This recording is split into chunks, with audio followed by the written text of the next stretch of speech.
David Castellon.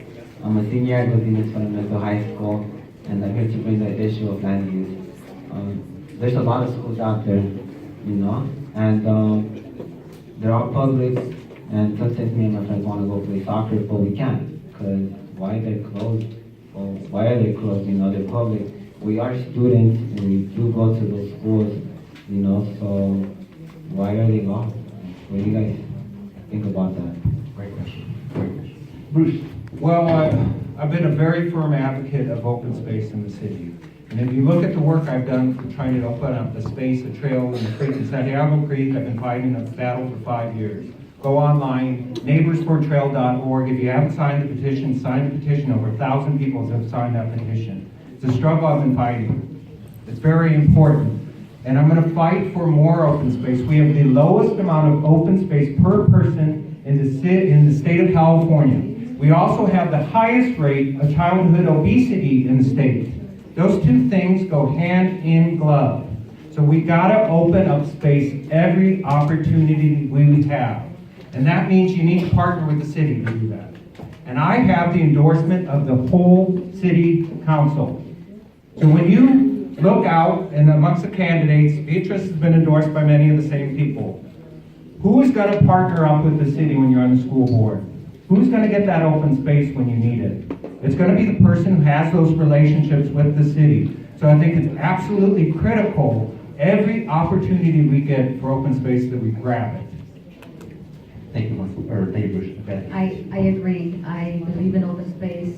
I have a vested interest. I have a 5-year-old, so he loves to ride the scooter.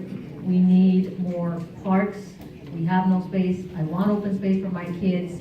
And as Bruce said, yes, we have the largest percentage of obesity. We need to work with the council and also with the Santa Ana Building Healthy Communities.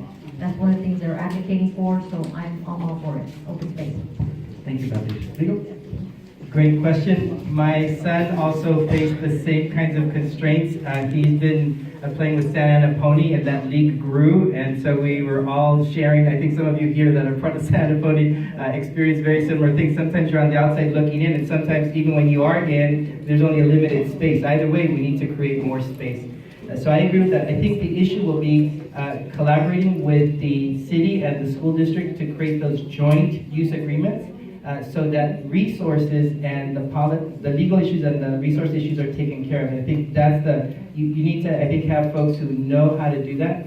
And so I have been on the Planning Commission before, on the Housing and Community Development Commission, as well on the side of the city. And I also have a master's in urban planning that specializes in this, as well as a doctorate in urban geography. So those are the kinds of issues that I specialize in, and I would love to bring that kind of skill set to make sure that once and for all, because the last couple of years people have been promising joint use agreements, but they haven't been delivered. So, Thank you. Alfonso and Mark. I believe that the schools are an extension of our community.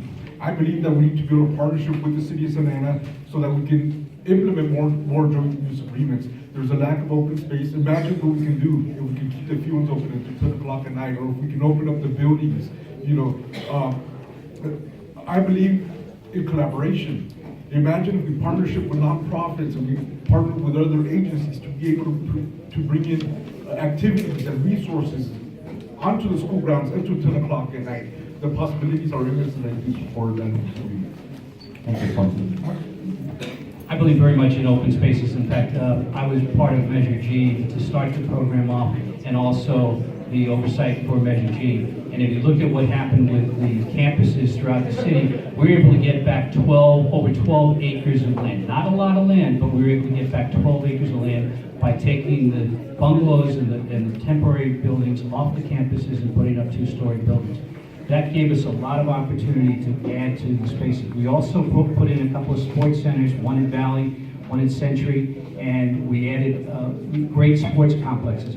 The key to this whole thing is definitely we need to have some work agreements between the city and the school district, but we also have to take into consideration, and nobody else has talked about this, is the Civic Center. And the Civic Center is what the school district has to manage the use of their facilities, be it the grounds or anything else. They're the ones that are charging the organizations to come in for soccer and things of that nature. And what we need to do is the board needs to work with the Civic Center and the district in order to find affordable ways to bring more community sports to the fields. We need to find more joint use agreements.